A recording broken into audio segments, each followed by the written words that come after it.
definitely should not have been dancing when It's all that intro right. hit. It's the Herb and Raj podcast, coming to you live.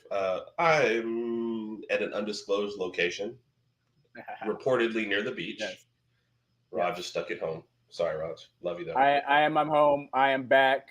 Before we get started, I want to shout out to Big Mike for filling in for me last week. I had to take care of some daddy duty things, but I appreciate you, Big Mike, for stepping in, filling the shoes. I did an awesome job as usual, as always. So appreciate you. And Big Mike does have his own podcast, his own YouTube channel as well. So please follow him at Big Mike _Big Mike 27. So shout out to Big Mike. Follow him on all social medias. Yeah, I don't know when his episode. I know he's got 2 episodes in the book to look at.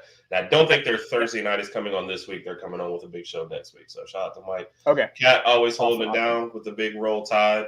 Please hit the like and subscribe. We're gonna make a push this summer to get us to at least 200 before the season starts. Yes. So we will get there. We will get there. Yep. And this is a good segue here with keeping up with our summer series. We've had LSU on, we've had Oklahoma, so of course you see the Boomer Sooner come back, and that'll lead us into tonight. We're not supposed to say that. We're just supposed to say shout out to Air Raid Mike. We can't read his whole tagline. Let's go back. Shout out to some random person who says something about BS. A lot of BS. I don't know what BS. Okay. So good job for the BS. And Kat, one of our longest time person, always been supporters. Hey, I don't know if you're happy about moving to Colorado. Although there are a couple of reasons to be happy about moving to Colorado if you do. Or if you're best friends with Dion. But, man, congrats to you and your husband. Man. Congrats to you and your family. Congrats to your husband. Enjoy Colorado Springs.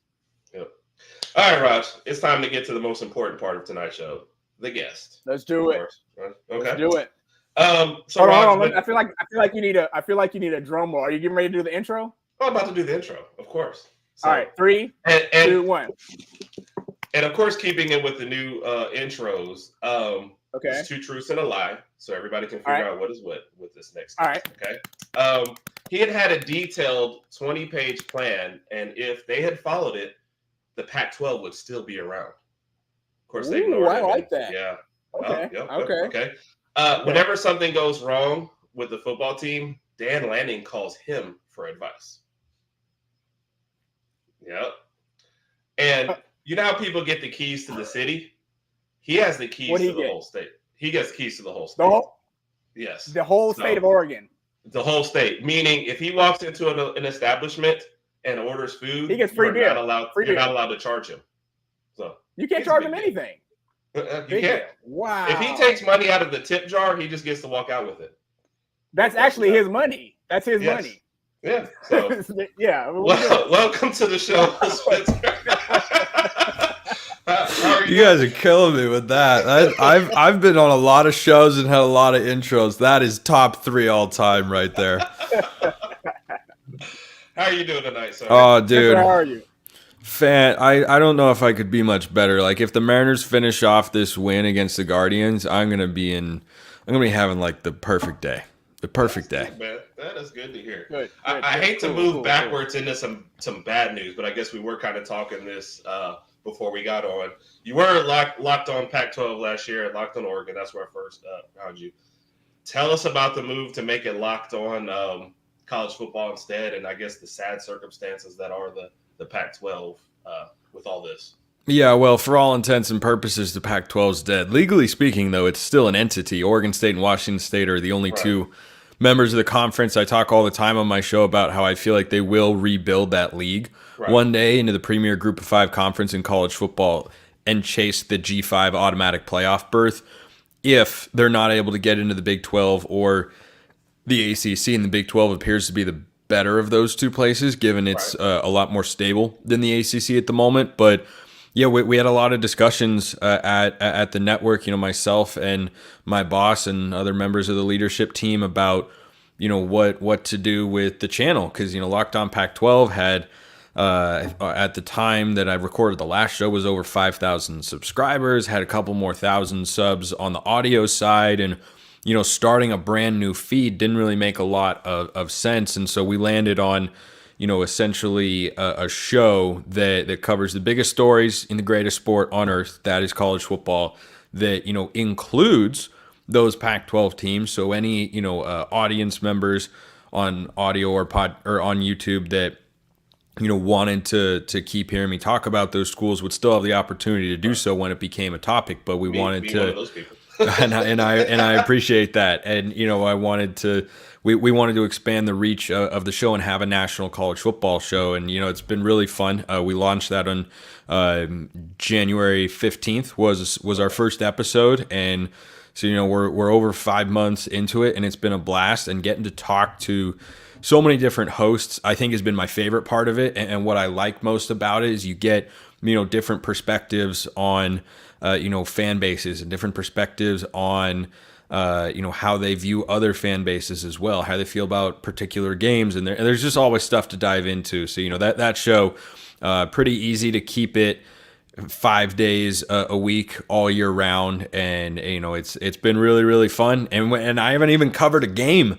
on that show yet, which is my favorite part, which is the best part, and what people, statistically engage with the most. So really excited to see about, how the show continues to grow and evolve. And I was actually just texting my boss yesterday, like, hey, before the season starts, we have to have a long chat, you and I, about what the content plan is going to be for the season. Because, we did that when the show first started, and how we wanted to do, transfer portal coverage, and then realignment, and talking about teams and all the sort of stuff. And, I've gotten into a good rhythm with that. But then once the season starts, right, at Locked On, we specialize in a 25 to 30 minute shows that you can fit on your daily commute to work. And when you're talking about the entire sport, gosh, you got a lot of stuff to work in. Yeah, you got a lot of stuff to work in around that time. So, we haven't devised a specific plan yet, but I love covering the entire sport. I feel very privileged that the network chose me for that position, and I'm loving it and trying to make the most of it every single day.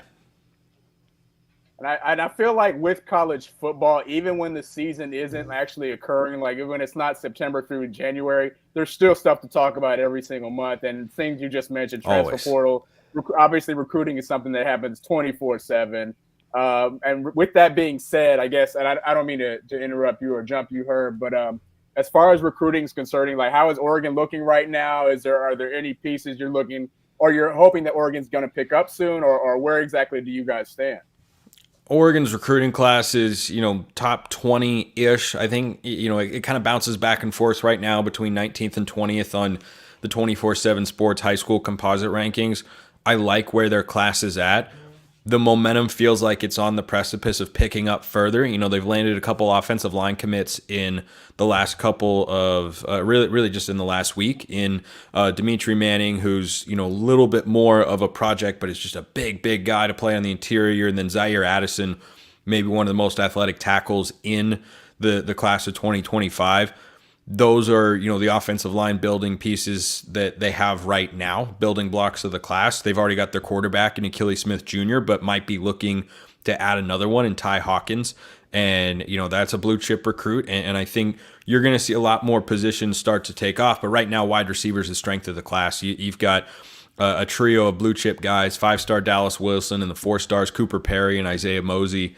I think Junior Adams is one of the best recruiters in all of college football. That's Oregon's wide receivers coach. And I think they've done a really, really good job. And, I was talking on Locked On Ducks early this week that, if Oregon wants to stay competing for Big Ten and national championships, particularly the second one, history tells you in the last 5 years or so, you have to stack top 10, top 5 classes on top of one another, right? And I think it's especially true when, it's so easy for kids to transfer out. Like you need to have a really, really good amount of depth. Now, Oregon utilizes the transfer portal exceptionally well.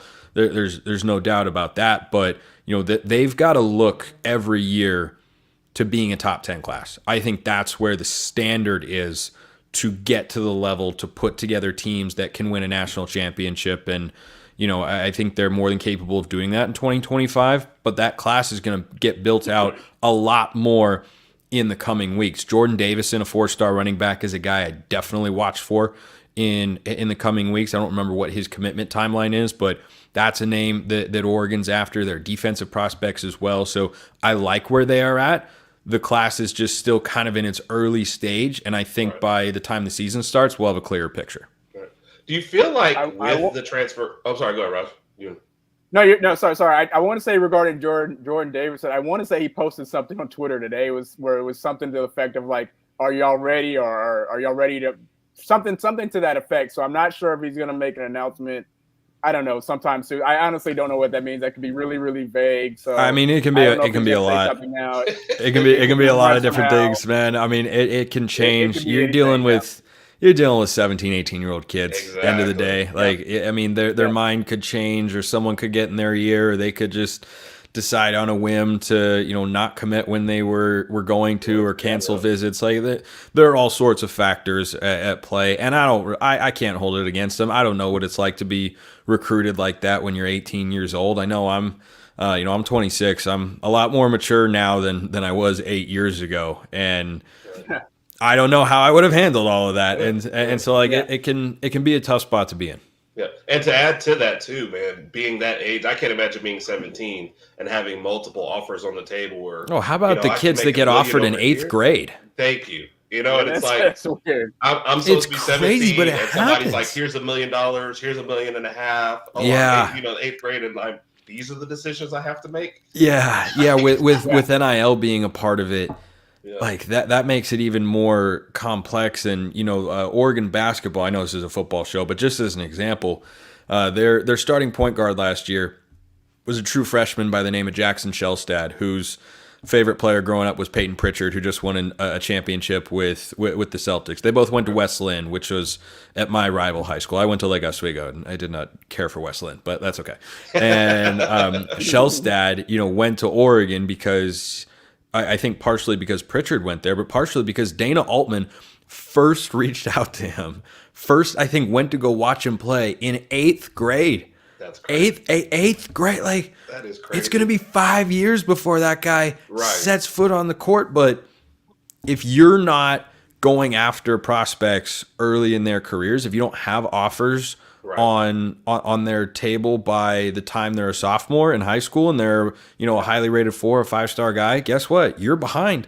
Yeah. And once you fall, bad truth. And once you fall behind, it's really hard to make up ground, because you got heavy hitters out there on the trail, and Oregon goes after those sorts of players that are looking at Georgia or Alabama, Ohio State, any other great recruiting school in the country. So that's just the nature of the beast, and it's a 24/7 endeavor.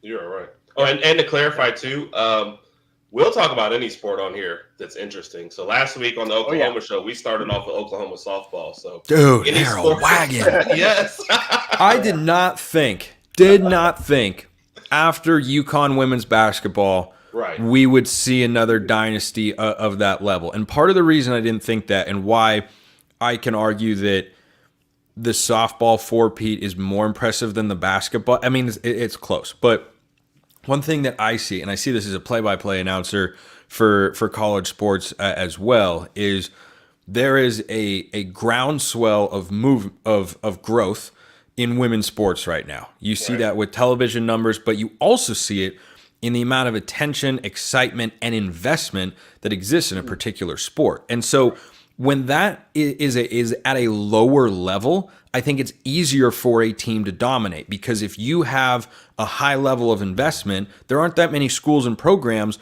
that are putting that behind, a sport like softball, or, baseball has been dominated by the SEC because they've really invested in those particular programs in their athletic department. Women's basketball has, of course, skyrocketed in the last few years. You compare the college basketball scene for women's basketball now compared to when UConn did it. I'm not saying those UConn teams wouldn't win 4 straight titles now. I think it would be a heck of a lot harder than it was. Like the favorites still dominate on the women's side, but you're starting to see more upsets because you're starting to see greater investment. You have more girls starting to play when they're young, so the talent is more spread out.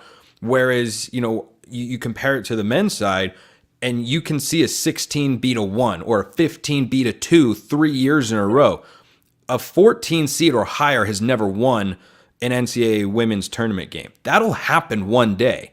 But it takes time. It takes generations and such, and that's why I was so impressed with the softball run that Patty Gasso's team went on. Is that sport has been one of the fastest growing collegiately in the United States, and I think in high school as well across the country. And you're seeing programs have a lot of really good players, and it's become a pretty solid television draw too. And for them to win a fourth consecutive, I just, oh man, that freshman class knows nothing but national championships. That's crazy. Yep. That is crazy. And it's interesting to me too. I don't want to say more stock on it. I don't want to ever take away from anything that they had passed. But in the era of the transfer portal, and your top teams across all sports have like no depth, that's to me, like even the UConn, back to back with like almost all new teams, like these things are amazing to me. And 4 in a row is just like, I mean, I'd retire right then and be like, all right, just say, you know what? I have done my due diligence here. Yeah. I mean, Dan Hurley is clearly not going to ride off into the sunset because he says, yeah, let's run it back. But, I can't see it. He can't win it. He can't win 3 in a row, right? Right? Right? Like, that's not a thing. I think Alabama's going to have a lot to say about that, too, this year. Yeah, Alabama's going to be good. Alabama's going to be good. Bringing back Jalen Sears, that dude's a hooper. Yes. Yeah, Mark I mean, is definitely to the other point, the recruiting class and the transfer portal. It's like you have to mix all those things, which kind of led me into a question when you're talking about with Oregon and the top 10, top 5 classes. With the transfer portal, do you kind of see it ever being like your recruiting rankings? We will put a little less weight on them with the transfer portal. Will there ever be kind of a blend of rankings? Like, how do you see the transfer portal really affecting how the high school, how we look at our high school recruiting classes? I think it's a great question for any football program. And 24/7 has 3 different metrics they use to evaluate a recruiting cycle. They rank your portal class, they rank your high school class, and then they combine them to give you a composite rating. And I think that composite rating is going to be the best metric to determine annual success, but not the only one, because it's very program dependent. Right. If Georgia has 3 straight top 5 recruiting classes and they don't have a mass exodus like Texas A&M did this past offseason with a coaching change, if they bring in the 40th best transfer portal class, is anyone going to say they don't have one of the 5 best rosters in college football? I don't think that you can. Right. So I think you truly can look at every single metric, and you will see programs like Colorado or Chip Kelly at UCLA was this way. Lincoln Riley has been this way, but I think is shifting with good reason. You'll see some programs lean heavily into the transfer portal and have that be the primary way that they build a roster. I think that has its merits. I don't think you can do it entirely. So, if high school recruiting in terms of reflecting or evaluating how talented your roster is used to be a 9.9 or a 10 out of 10 in terms of importance, I think it's been cut down to maybe a 7.5. Mm-hmm. But on Dave Portnoy's pizza review scale, that's still a damn good pie. Right. You know what I mean? Like it's still making up most of, what rosters look like. And, you'll see some like Oregon last year, I think was majority of their starters were high school recruits. This year, I think it's a majority of their starters are one-time transfers. Some of those guys are returning transfers, like Jordan Birch transferred from South Carolina last year. He's back and he's going to start this year. Like, that's a transfer, but it's not a brand new transfer, is what I mean. So I think that it depends on what program you're looking at. And, for Oregon, I think they could do it either way. They can be high school heavy and supplement with the portal, or they can be portal heavy and supplement with high school. But I think what we can say definitively, you can't be all one way or the other. Agreed. I don't think you can do what Clemson is trying to do and win a national championship. I also don't think you can do what Colorado's trying to do and win a national championship. Right. I don't see that as a model for long-term success, because the other thing with the portal, typically when you bring guys in, there are exceptions. There are absolutely exceptions. The vast majority of transfer portal additions are not staying for more than 2 years. Most, I don't have numbers like off the top of my head, and I'm just thinking about Oregon here. Vast majority are 1-year rentals. Some guys are 2-year players, like a Jordan Birch, for instance. But, Oregon's transfer portal class a season ago, it had Kyrie Jackson transfer from Alabama, 1 year. It had, a couple years ago, they brought in a guy in Bucky Irving. He had 2 years before he went to the NFL. Noah Whittington came in that class. He's going into his third season. He got ravaged by injuries, unfortunately, a season ago. Those guys are not quite as common. Like they brought in Jabbar Muhammad from Washington at corner. He's going to be a 1-year rental, and that's fine. They brought in Brandon Johnson from Duke. He's a 1-year rental. That's fine. Are you always going to be able to find all conference caliber players that are 1-year rentals over and over and over again? That's why you have to have a combination of transfer and high school recruiting, and you can lean more heavily one way or the other, but I don't think you can have more than like a 70-30 split in either direction to put together the best roster in college football. No, I agree. It's interesting you brought up those two situations too with Colorado and Clemson on the outside. Polar opposites. And you're going to have talented players that come in via the portal of Colorado. You're going to have a lot of talented players that were high school recruits at Clemson. It just feels like both are going to be behind schools in their conference roster-wise that use both. Agreed. How much longer do you think Dabo can sustain this mentality of not embracing the portal before Clemson decides to make a coaching change? Because obviously Clemson's nowhere where they were a few years ago back when they had Trevor Lawrence as far as making the playoff and making national championship appearances. But they don't see that suck. happening. They don't suck. But I'm pretty sure the program and their fan base wants to get back to that sense of notoriety. And their first game this year, they have to play Georgia. So good luck. Good luck with that one. I've watched a team that had conference title aspirations play Georgia in a neutral site game in Atlanta. It didn't go well. Shocker. So put that out of your mind, though. I think this year, for Dabo Swinney, it's going to determine the warmth of his seat. I don't think there is any hot seat talk going into this year. I think if this year is a 7-5, 8-4 year, next year, hot seat. Right. I don't think there is a scenario. I think Clemson's going to be too good of a team for them to fire him after this season. I don't think there's really a realistic scenario where Clemson fires Dabo Swinney after this year. I think this year is going to be a really, really big one for what you're talking about. Because if they go 9-3 this year and barely miss the playoff, I don't think you can look at his philosophy and say, well, it's not working. This is just no good. Like, no, you can't. Like, if you want to have that sort of standard, you can. But I think that is. I don't think Clemson would go in that direction. Not for a guy who's won 2 national championships. He's got too much. He's got too much respect within the athletic department and the program there. So if they go 6-6 this year, okay, then you talk about, hey, you need to add transfers.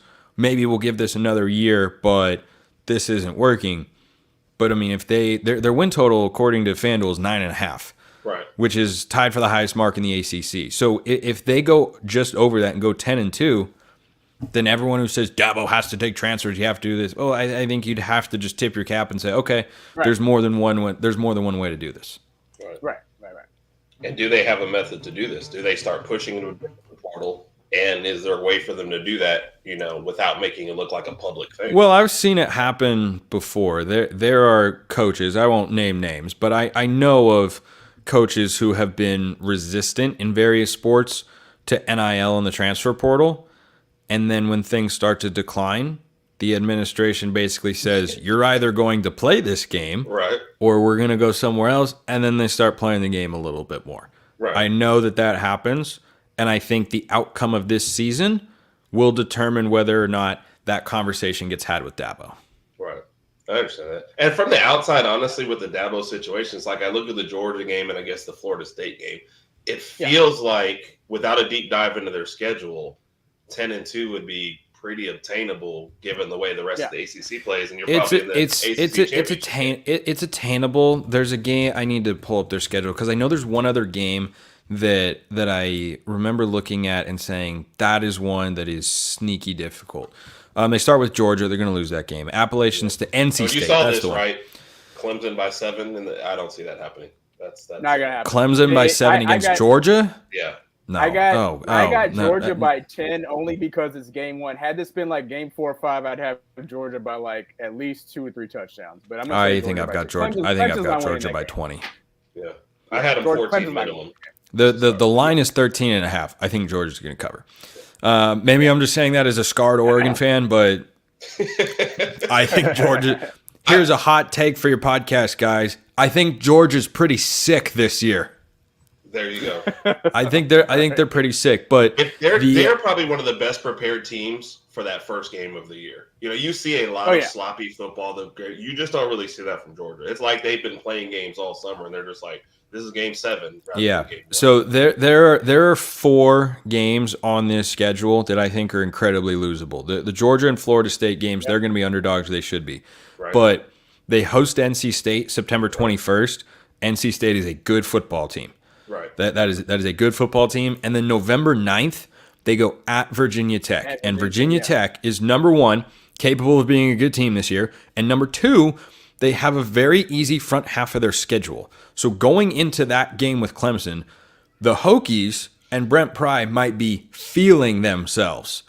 And the crowd might be feeling the excitement of, are we back to late 2000s Virginia Tech when this was a top 10, 15 program in the country? I think between those 2 games, I won't be shocked at all if Clemson loses one of them. And, those 4 games are the toughest that Clemson's got on their schedule. Georgia at Florida State, host NC State, and at Va Tech. So basically 3 of those games are on the road. They're not losing all those games, but boy, one win in those 4 contests feels entirely possible. Right. Yeah. No, I agree. And they have Louisville before Virginia Tech, but honestly, I don't know how good Louisville's going to be this year. So Louisville will be good. Right now, Louisville will be good. My eyes must have just glossed over that on the schedule and jumped to Virginia Tech. They host Louisville November 2nd. That's the week before they go hosting Louisville. Yeah, not as worried about that. Like, I think Louisville's a good team. I don't know if they're great, but they're good. They're a good, capable, solid team. But at home, I think Clemson would get that done. Yeah. What's up, Alex? Appreciate you tuning in. Appreciate you, Alex. Thank you. All right, so kind of bringing it back to Oregon, which that was an interesting dive into Clemson. So I did not foresee that on there, but that was always roll with the conversation. Always roll with the conversation. I posed the question on Dabo. I didn't know it was going to go in there, but hey, it's always good. I have a tendency to do that, especially now that I talk about these teams all the time. Like a year ago at this time, I would have had casual thoughts on Dabo. Now I have like passionate, in-depth thoughts that I've laid out on my show several times. Let me tell you, it comes out in there. So man, I appreciate that. So for sure, you really impressed last year too on the show, man. The coworker I try. Was very, oh man, that guy was great. Although he's going to be embarrassed. I hope he's not listening. He goes, yeah, that black guy that was on there talking about Oregon, he was great. I was like, I said, Spencer? He said, yeah. I said, I had to pull the video off. Was that guy?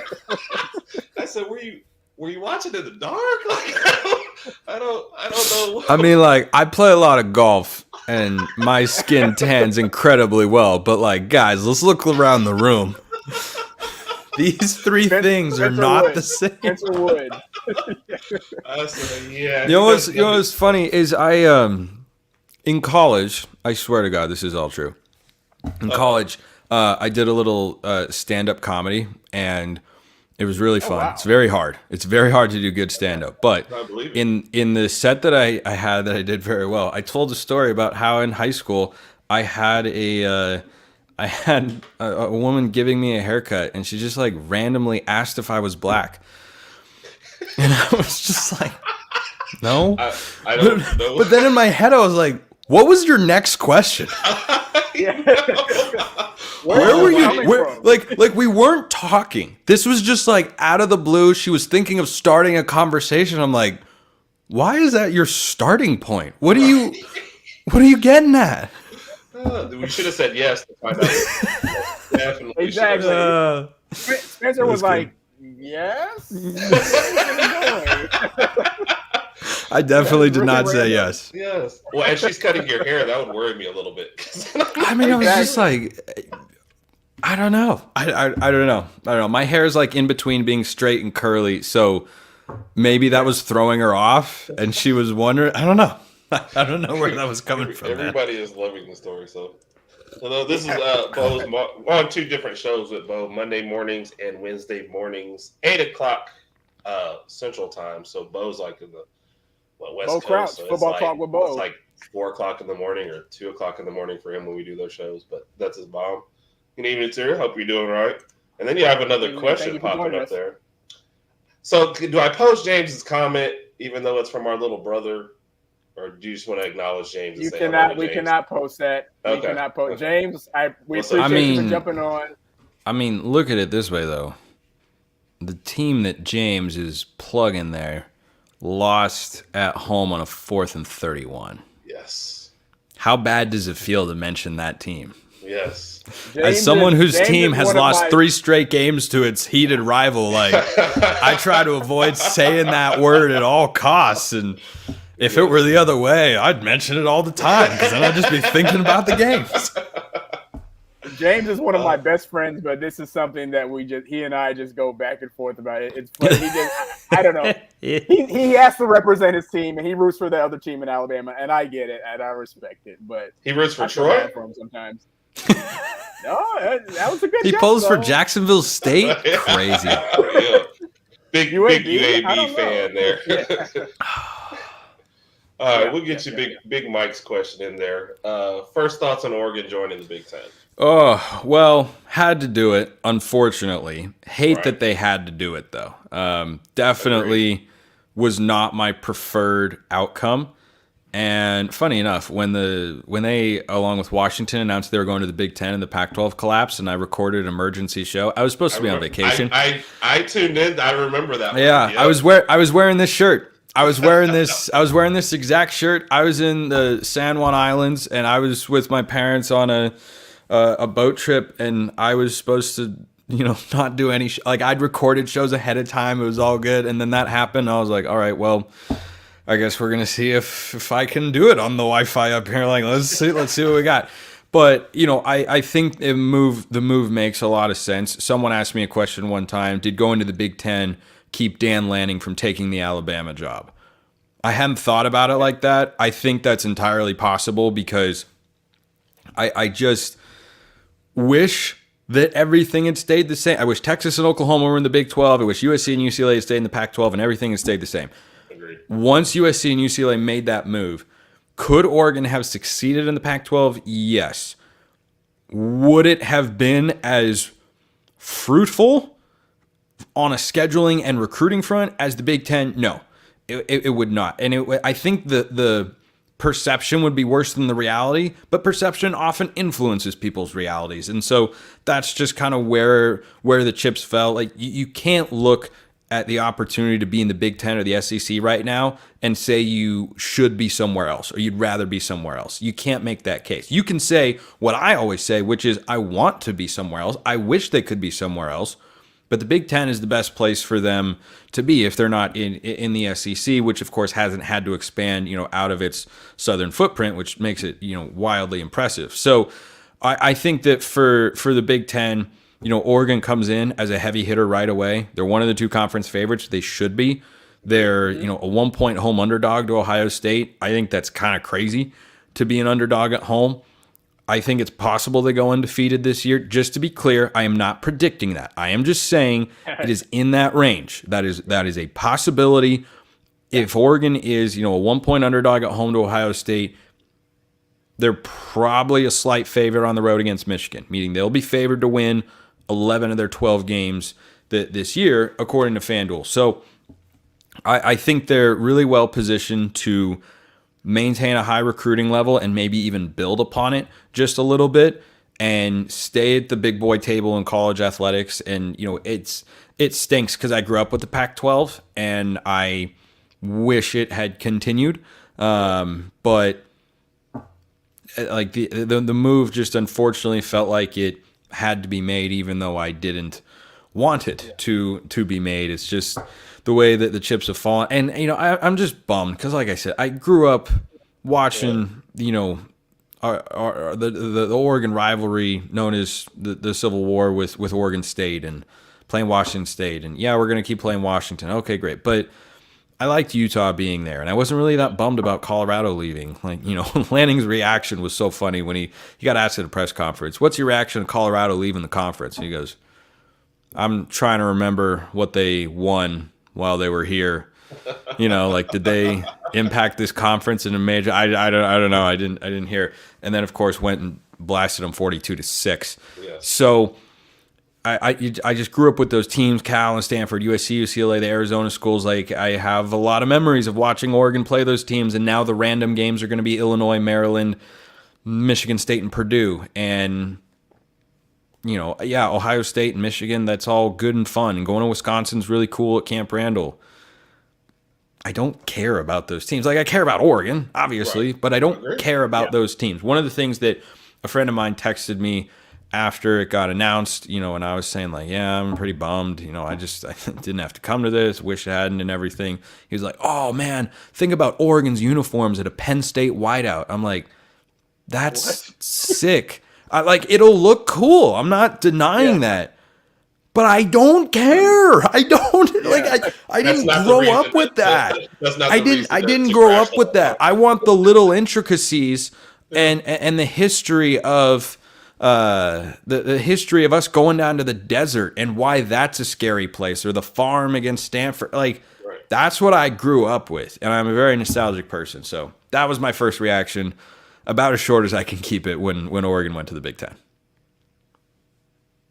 So you mentioned that Oregon, there's a good chance that Oregon can go undefeated, and of course that's just it's in the realm. There's a chance. There's a chance. Right.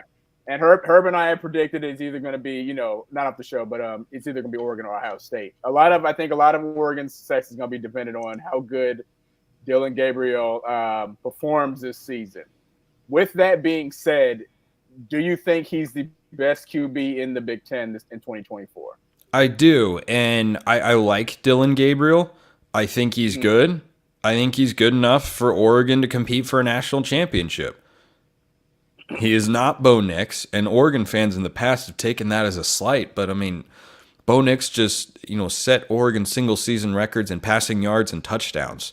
Like, saying you're not that is not some huge slight or knock or testament to how not good he really is. Like, it's just who he is. Like, he's good. And I think this year he's the best quarterback in the Big Ten going into the season.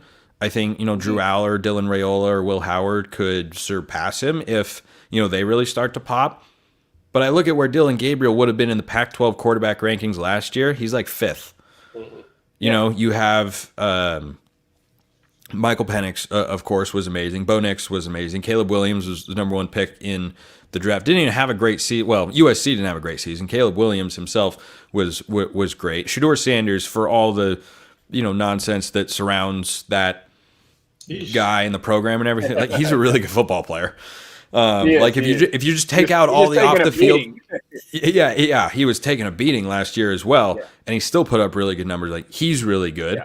So Gabriel you could make the case for Gabriel to be above Shedeur. That's fine, but I've watched Shedeur Sanders. He's really good.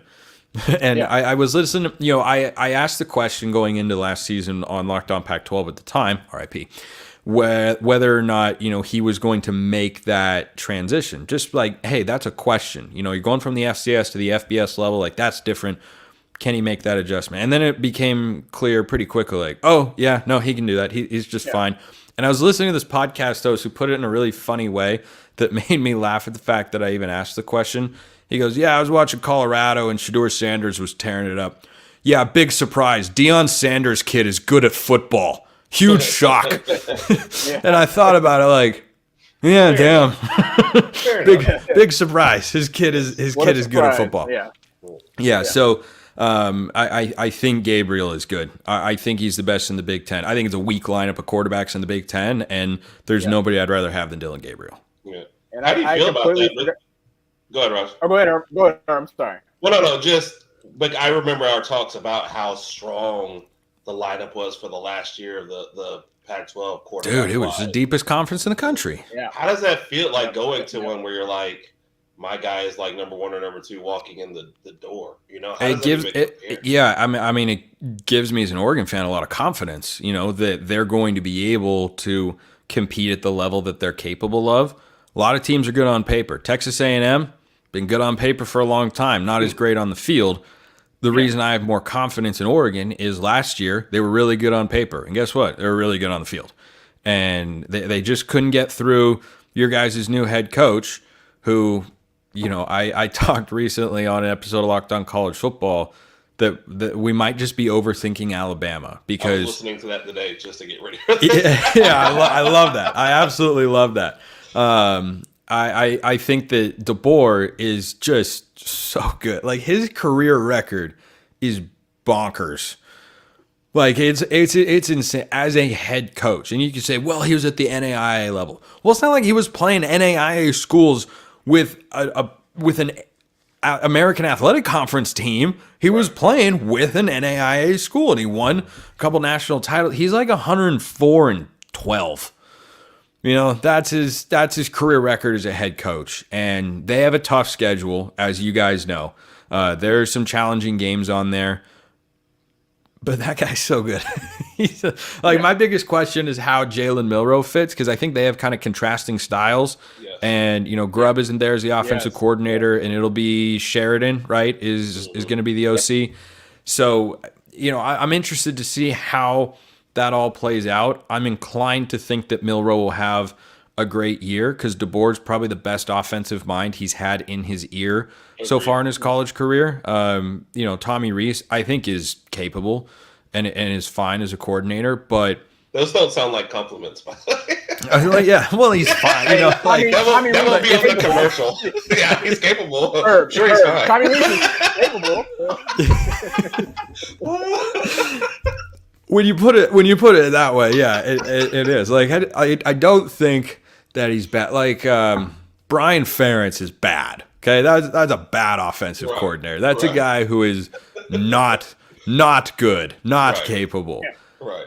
Tommy Rees was not ever blowing me away as Alabama's OC as some others had, and I think the testament to that is he's not a head coach in college football right now, whereas every other OC that Alabama has had recently has been. You got Bill O'Brien, who's out of Boston College. You got Lane Kiffin, who's at Ole Miss. You got Sark, who is at Texas. And those have been the Bama OCs, right? Am I missing one? Maryland. Mike Loxley. Yeah, I could not remember his name, but I can tell you where he went. yeah, exactly. So I think, you know, there is an upgraded component there to having Kalen DeBoer, who's got a long track record. Like, look at the quarterbacks he's had. And then Dable, too, I guess. I missed that one, but yeah.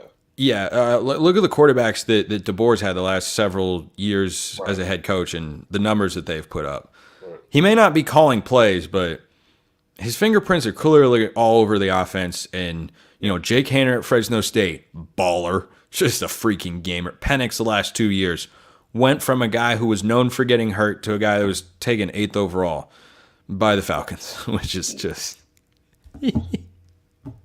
Interesting. You can never escape bad ownership, man. You can't. Yes. You can't get out of it. But we're on the Pac-12 basketball tournament in 2012. And they're a cross-country powerhouse. That's why I love Big Mike. Big Mike. Yeah, I mean, Tad Boyle's a solid coach, but it feels like he's just so high floor, low ceiling. Yeah. It feels like they've got a tournament team every year, and they don't make the tournament very often. Yeah. Say so-so's really smart, you know, they can read. So that's definitely what it if we were shooting a commercial for Reese and you said that, we'd be like, cut, okay. Yeah. Let's go over the line. That wouldn't be the phraseology. That was just my gut reaction to it. Yeah. And so that did bring me to one of the questions that we have asked everybody on the thing with the DeBoer thing. What was your initial reaction when Saban retired? oh crap, they're gonna steal our coach. Okay. Before you, Dude, I remember exactly where I was when I heard that news. I was with my buddy Parker in Utah, where I live. I'm in Oregon for the summer, but rest of the year when I'm doing play-by-play, I live in Utah, and we were playing Sand Hollow, and we were on the tee at the par 3, 15th, and we were waiting for the green to clear. And he looked at his phone, and I never look at my phone during rounds other than to post my score. And he goes, bro. And I was like, what? Bro. And I was like, spit it out, dude. Right. Let's I don't go. like the dramatics. And he goes, Nick Saban retired. And I was like, oh my gosh. Well, I know what my lead on the Oregon show is tomorrow. You know, like. Well, I have a question for us. Like, we found out on the 10th. Was it the afternoon or on the 10th or whatever? And then the next 48 hours was just complete chaos because we had no idea what. Well, the only idea we had was going on was on Twitter, and there were so many different reports going. Dan Lanning was here. He flew to flew to Tuscaloosa. Oh, yeah. And the reports he never came. Can't believe Twitter got a piece of information wrong. Yes. God, that's never happened before. Was there any truth to any of that? Because I mean, I don't know what's going on. Obviously, So he was never in Tuscaloosa. That did not happen. The whole thing about there's a chartered plane from Eugene to Tuscaloosa. He's there right now. That was literally all entirely a lie. Who's reporting this? People who are chasing clicks on Twitter, and there are a lot of those people. Agreed, so I do know for certain. I don't do a ton of like honest to goodness reporting. I'm mostly in the content creation business. I do know for a fact that the top target for the Alabama boosters was Dan Lanning. That is the guy that they were prepared to line up behind and give an offer to. That is 100% true. And the fact that he decided to stay at Oregon and then said the grass is damn green in Eugene afterwards, that was just a cherry on top. And what a world to be in where Oregon's coach says, I'm good here, I'll pass on the Alabama job.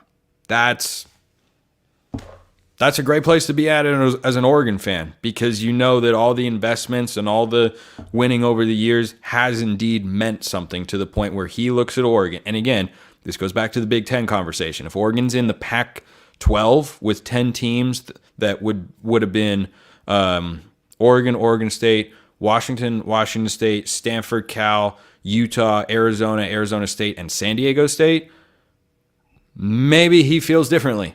Right. But nevertheless, here we are. Yeah. I agree with that one. Yep. All right, so we did talk about Oregon being kind of like one of the favorites, and I messed up the graphic because now, of course, it covers up the star of the show. So I'll just switch that around. It's all good. I'm not Matthew McConaughey. Right? Like, I'm not John Good. I'm not John Goodman, but like, according to our viewers, but if it's blocking Spencer's picture, I wonder if people think Spencer's black now. Yeah. That's what we're gonna do. All right, so we have Denzel Washington on the show, and we're gonna look at so we're gonna look at their schedule. But looking at this schedule outside of like Ohio State, going to Michigan, do you see kind of like, is there any other part of the schedule that kind of jumps out to you?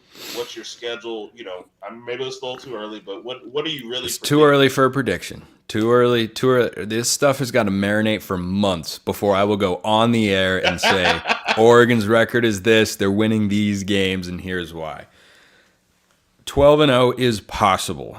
The win total on FanDuel is 10.5. It is that way for two reasons. Number one, the non-conference slate is incredibly manageable. Number two, they go to Michigan and host Ohio State. I think there is a strong chance their win total would be 9.5 if you flip the location of those games. If you hosted Michigan, the weaker of those two teams, and you went to Ohio State.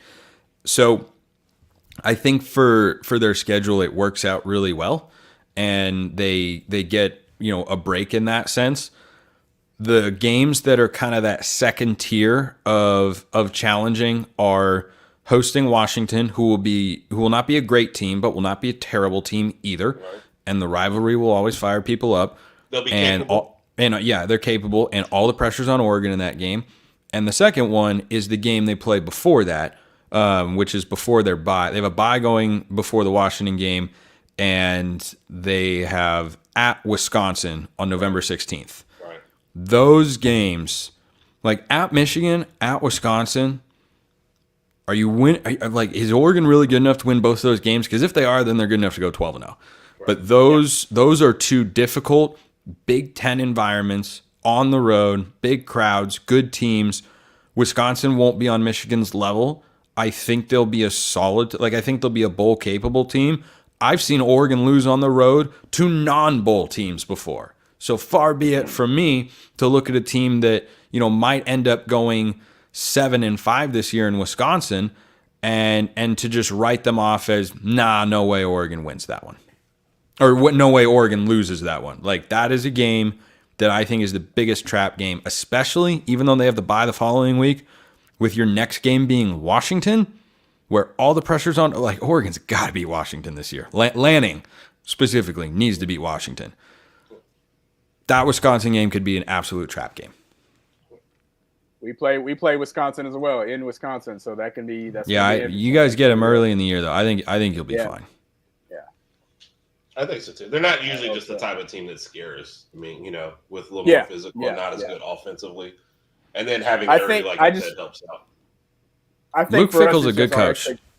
Luke Fickell's a good coach. Agree. This year are just a little different because obviously this is going to be a new product we put on the field. So it's going to be interesting to see how our season starts out and kind of trickles out throughout the season. But I am uberly excited. Cannot wait. So let's say everyone's assuming it's Ohio State versus Oregon, right? And that we've already said it a million times on there. If it is not one of those two teams, if one of them falters, who do you feel like is number 3 in the Big Ten? Who do you feel like steps up there? Well, the betting markets would have you believe it is Michigan and then Penn State. Or it might be Penn State and then Michigan in some combination like Penn State there. And then Michigan, but I think it is. Like Penn State's going to be a good team. I don't see them winning fewer than 8 games. I don't think they win more than 10, but they could win 10. They could absolutely be a 10-win team again and just not play in the conference title game and then go to the playoff at 10-2, which is what they would have done had the 12-team playoff existed, which I'm not a fan of, but that's okay. No, if the 12-team playoff had been around, in previous years, Penn State is the single greatest beneficiary because they made 0 playoff appearances, and they would have made like 5. Right. They would have made like 5 or 6 playoffs in that time because normally they just Mariners won. It's huge. What a great day this is. This is just a fantastic day all around. Which, by the way, since you said that, just real quick, sorry. It's amazing to me that the playoff committee was like, all right, 2 isn't working. Let's go to 4.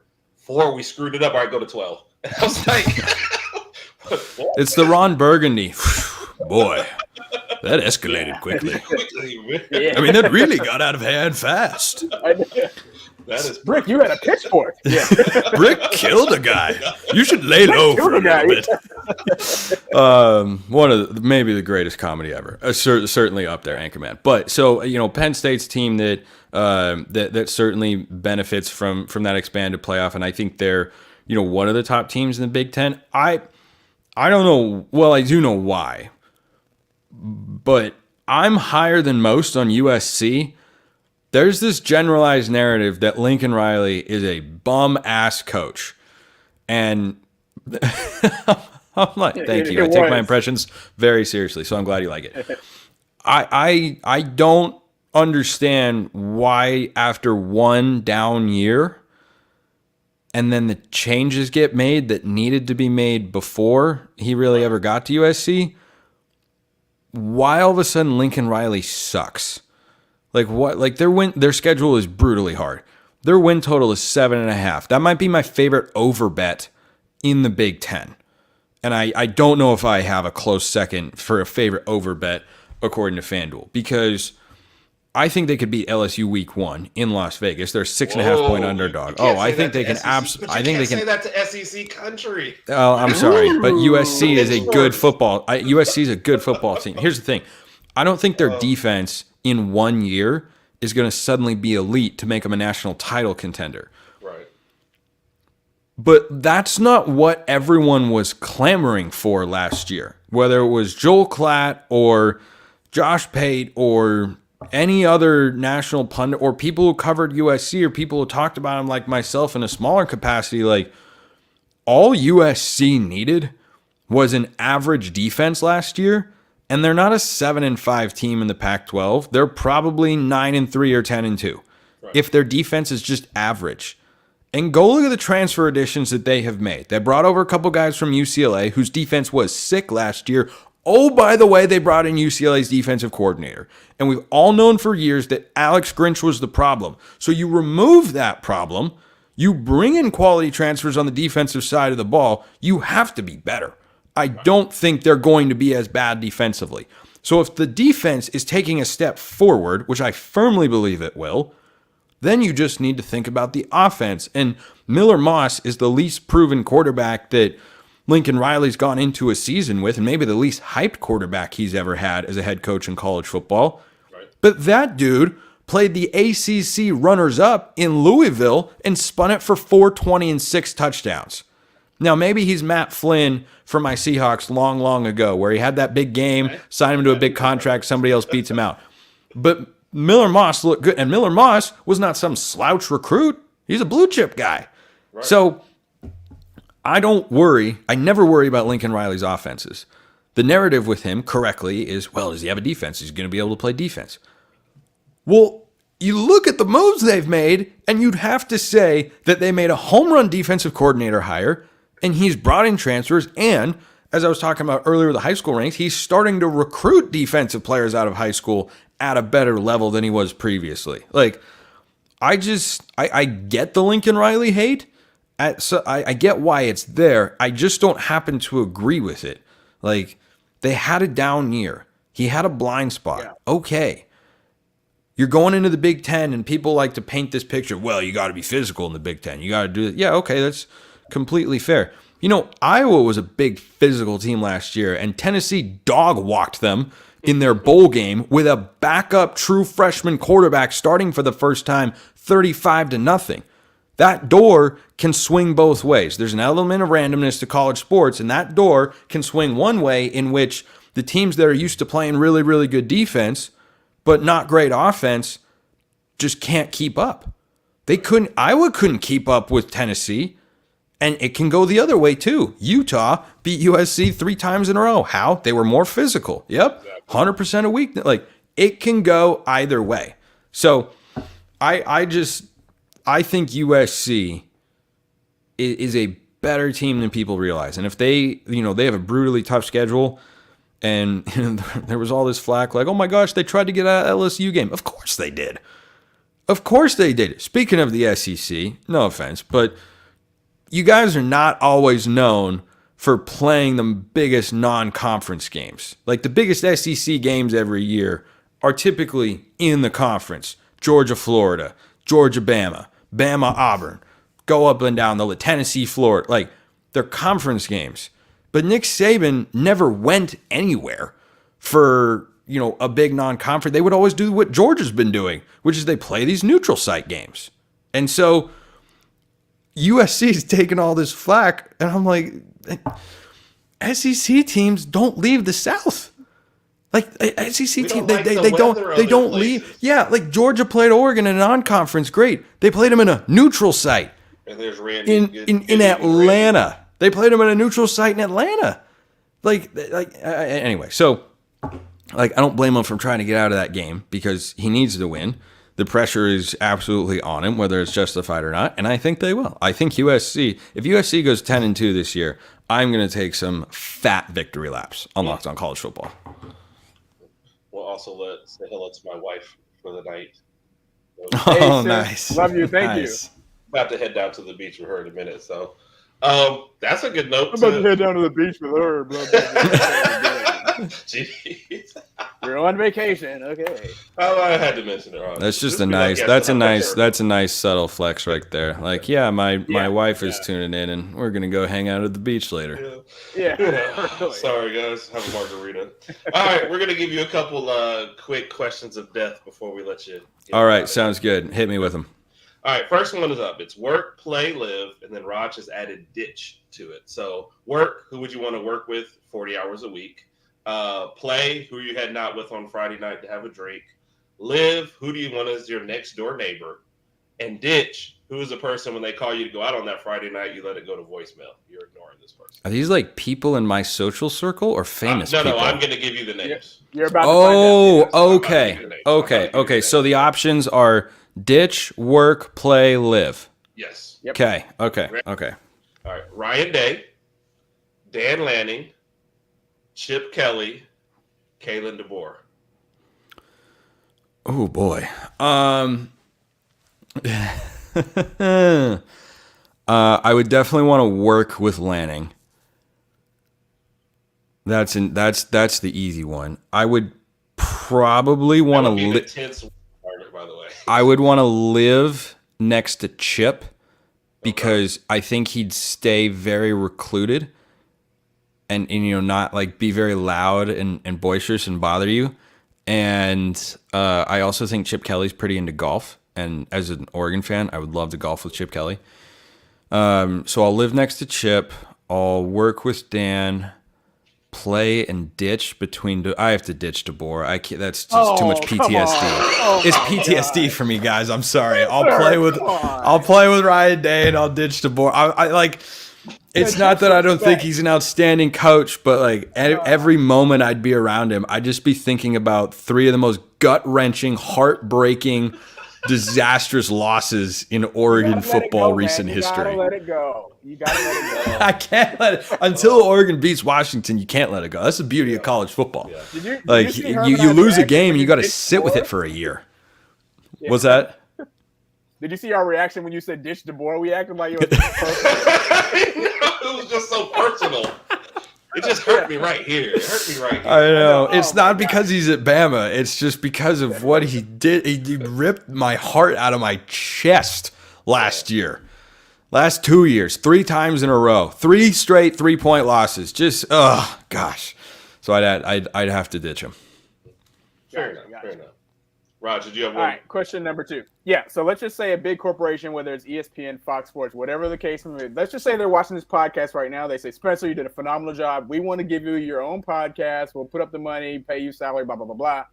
We need you to think of a name for your podcast, and it has to be a total of 4 people. Who are the 3 former Oregon football players that are going to be that you want on your podcast, and what would your podcast be called? Names are hard. I'm not good with names, so I'll circle back to that. The 4 Oregon players. Oh man. So I'm sorry. It would be you and 3 other. Me and me and 3 people. Yeah. LaMichael's my favorite player of all time, so he's got to be on there.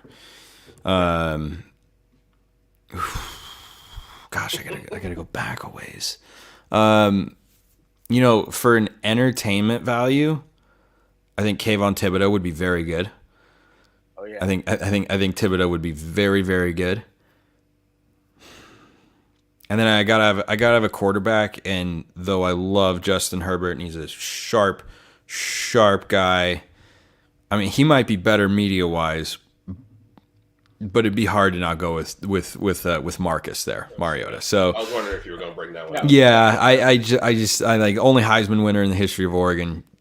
Gotta have him there. But I don't know if it's a hot take amongst Oregon fans. I don't think it's like too hot to say that Marcus is my second favorite player and LaMichael is first.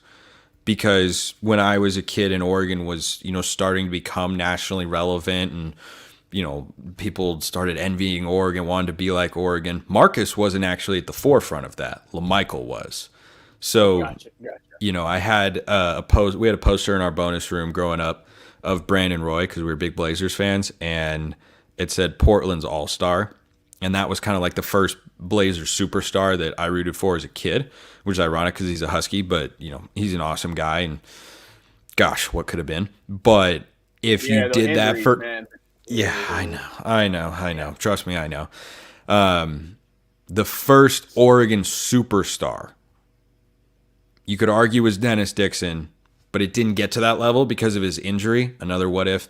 LaMichael was the first LaMichael was the first guy that was like the face of Oregon football as they ascended to a place they had not been before. So that's why LaMichael's my favorite player ever. But yeah, that'd be my trio: LaMichael and Marcus and KT. KT's good. KT's good on the mic.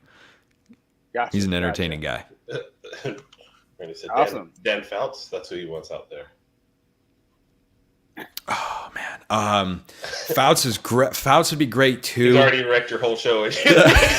I know. Fouts would be great too because Fouts is a broadcaster, so he'd probably be really easy. Like Mariota would be more about his play. I don't know if Marcus would be like the most loquacious individual whilst chatting on a podcast because he's a little bit more quiet. I think LaMichael's more talkative, and obviously Kayvon is. But yeah, from like a broadcast standpoint.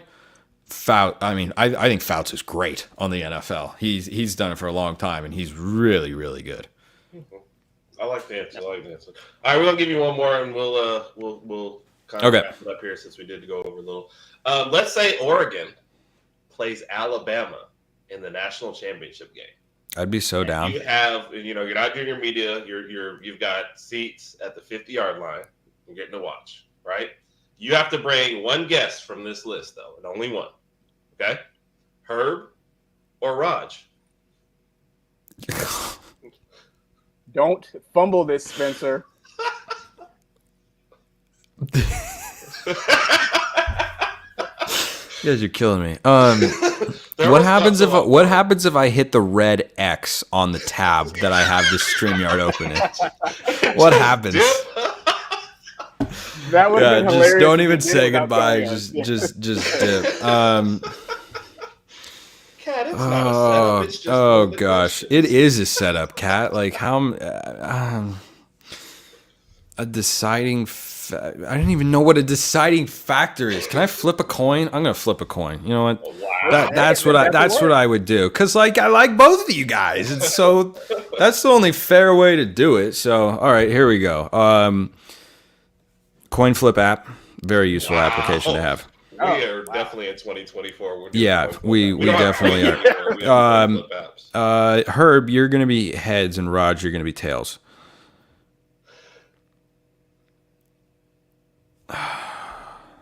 Herb's going with me.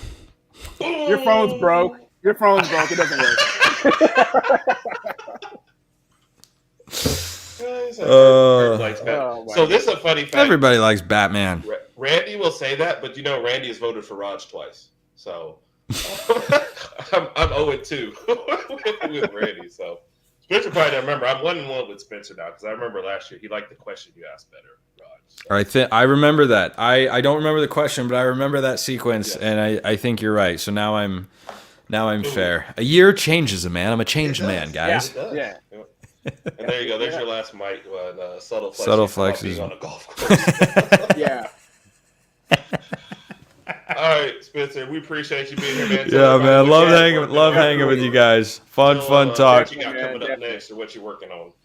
Well, I'm hosting Locked On Ducks and Locked On College Football Monday through Friday, all year round, including throughout the summer. It's available, and they're both available on YouTube or wherever you get your podcasts. And I am the play-by-play voice for Southern Utah University as well for both a mixture of radio and TV. And I'll be up calling a game at Utah this year in Salt Lake City at Rice Eccles, a Big 12 team, as we all know. Yippee. And they're just thrilled to be in the Big 12. Absolutely thrilled. But then we go to El Paso as well to play UTEP out of Conference USA, and I've got that one circled as a potential upset. And it's been, I think, 9 years or so since Southern Utah's beaten an FBS team. Might have even been more than that. And that game against UTEP is one they could go in and win. So definitely stoked about all of that. But yeah, love coming on with you guys as always, and let's do it again. Yes, sir, man. I appreciate you. Of course. We appreciate you, Spencer. Thank you, Kat. We'll do with the roll tide. Man, appreciate you always, man. Like I said, I continue to check out your stuff. It's always entertaining. Thank you. I appreciate it. I love both shows. So, and I did say this earlier. When the Pac-12 started its demise, that's when I first picked you up, and I was like, I got to see somebody talking about this. Yeah. Well, I mean, as much as I hate it personally, it didn't hurt me professionally. Let's just say. Yeah. Well, it's been a fun ride, man. We're happy to have you on and hope to have you on. We appreciate you. Yeah, absolutely. See you guys. All right, man.